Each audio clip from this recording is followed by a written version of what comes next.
완전 이게 절간처럼 전부 다 지금 숲으로 둘러싸여 있습니다. 산으로 지금 둘러싸여 있는 교수님하고 이렇게 같이 공부하시는 분들이 수행처로 삼고 있는 곳입니다. 이번에 그 교수님께서 인간붓다라는 책을 내셨는데요. 아주 흥미롭게 저도 쑥 빠져서 단숨에 읽었습니다. 인간붓다 이 책 부제가 이게 있는데 책 부제가 신하와 설화를 걷어낸 율장속 붓다의 참모습입니다. 이진규 교수님께서 그런 말씀을 그 인터뷰 때 종종 하셨는데 이른바 도인임내 하는 스님들에 의해서 그 왜곡되고 그런 불교의 모습을 비판도 하시고 하셨는데 그렇게 곡해된 실상을 붓다의 모습을 찾기 위해서 이렇게 이제 부제를 붙여주셨습니다. 이 교수님께서는 전남대 철학과를 졸업하신 후엔 동국대 불교대학원에 재학하면서 동국대 고익진 교수님 댁에서 2년 동안 함께 살면서 이제 불교를 절차 탕마하셨는데요. 교수님께서 이렇게 집에서 이렇게 제자를 드리고 하셨으니까 굉장히 애제자로 사랑받고 이렇게 절차 탕마하셨을 텐데요.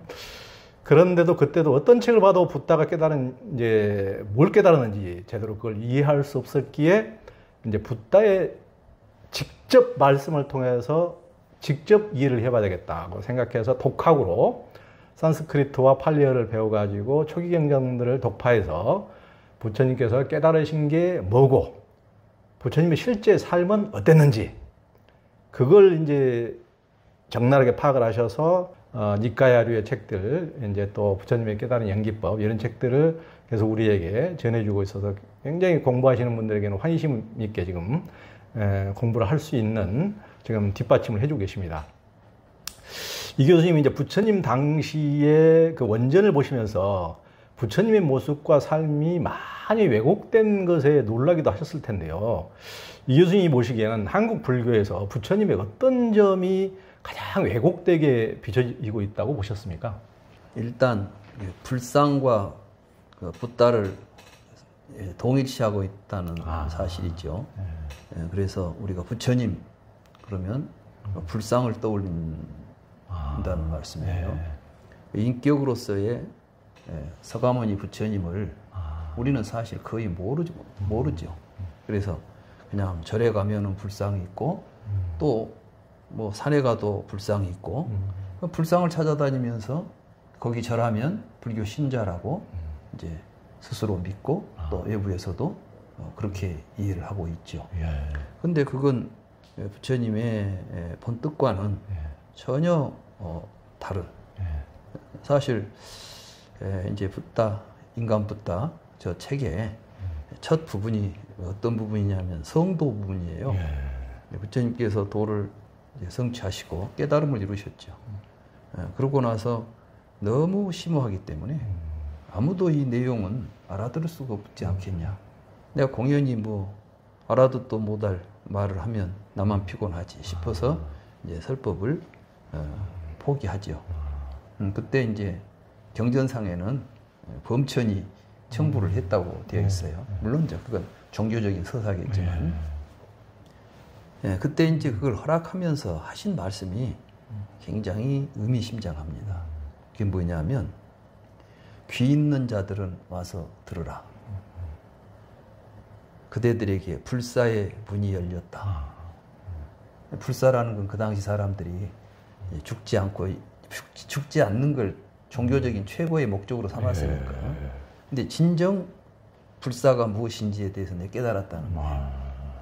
그러면서 이제 헛된 신앙을 버릴지어다. 그러니까 그 당시 브라만교의 신을 향해서 기도하고 소원을 빌고 이런 것들을 이제는 버려야 된다. 이런 이제 말씀을 하시는 거예요. 그러니까 부처님은 철저하게 어떤 기복적인 또는 다른 것에 의지해서 기도하고 이게 종교 자체를 부정하신 분이에요. 요즘 우리 현대적 의미로 말하는 종교를 부처님은 그건 정말 어리석은 짓이다. 이걸 이제 우리에게 알려준 거예요. 그리고 무슨 이야기를 했냐면 너 자신에게 의지하라. 다른 것에 절대 의지하지 말라는 거야. 그런데 다른 것에 의지하지 않은데 어떻게 그게 종교가 되겠어? 나는 너희들에게 너 자신에게, 자기 자신에게 의지해서 살아가는 법, 수행하는 법을 가르쳐 주겠다. 이게 불교입니다. 그래서 그게 이제 자등명, 법등명 뭐 이런 이야기가 나오잖아요. 그건 돌아가실 때만 하신 이야기가 아니라 수도 없이 강조했던 이야기예요. 부처님은 나도 믿지 말라는 거야. 그러면 나에게 얻을 것은 무엇이냐? 내 가르침뿐이다. 그래서 다른 것에 의지하지 말고 내 가르친 대로만 해라. 그러니까 내 가르침에 의지하고 자기 자신에게 의지해서 실천하는 것이 붓다의 제자입니다. 근데 지금 우리는 전혀 그렇지 못하고 이제 불상을 부처님으로 알고 큰 불상이 있어야 큰 영험이 있을 거라고 생각하고 또 높은데 험한 데 있어야 더 영험이 있을 거라고 생각해서 산꼭대기도 올라가고 그런데 진정 부처님의 가르침을 설하고 있는 곳은 외면해버려요. 지금 우리 붓다 나라에서는 매주 하고 있잖아요. 근데 사람들이 별로 많이 안 와. 그런데 갓바위에는 지금도 줄 서가지고 그렇죠. 뭐 인산인해야. 예. 과연 이게 진정한 불교냐? 예. 우리가 지금 불교라는 이름 아래서 뭘 하고 있는가? 이거 좀 생각해 봐야 되지 않겠냐? 그래서 한국 불교에서 뭐가 잘못됐냐 이렇게 물을 게 아니라 제대로 된 게 하나도 없다. 이렇게 말해도 좋을 정도로 우리 불교계의 실상이 그렇습니다. 그리고 그거는 비단 한국의 문제만이 아니라 현재 우리 현대 전 세계적으로도 불교가 제대로 부처님 가르침이 실현되고 있지 않다는 것은 이제 내가 오래전부터 느껴오던 생각이고 그래서 나는 이제 정말 부처님이 무슨 이야기를 했는지 부처님의 육성이 담겼다고 전해지고 있는 초기 경전들을 번역을 해서 소개해 왔고 그걸로 지금 불경을 만들려고 해요. 그래서 그 작업이 다 끝났습니다. 그래서 원고를 출판사에 넘겼기 때문에 9월 말까지 아마 한 성경 신구약 합쳐놓은 정도 분량으로 니까야 모든 니까야의 사부 니까야의 중요한 경전들 그동안 내가 쭉 단행본으로 냈던 책들을 한 권으로 엮어서 거기에 단맛바다 수다니바다 이렇게 이제 거기가 이제 오부 니까라고 부다가 니까야에 있는 부분들이 아니겠어요? 거기에 이제 초기 율장 그 초기 율장의 붓다의 삶 그걸 이제 초기 율장에서 뽑아가지고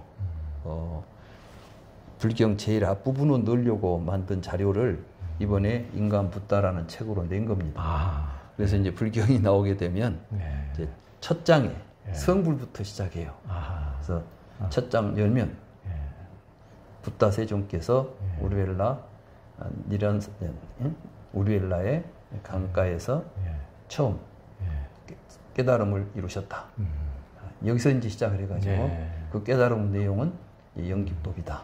연기법을 역관과 순관으로 통찰하셔서 그리고 거기서 시작해가지고 이제 이 법을 어떻게 설할까 고민하고 제자를 찾아 나서고 또 세상을 향해서 이 법을 펴야 되겠다고 제자들과 함께 정법 선언하고 그리고 이제 세상을 떠돌다가 열반하시고 열반하신 뒤에 부처님의 말씀이 경과 율로 엮어지는 500결집.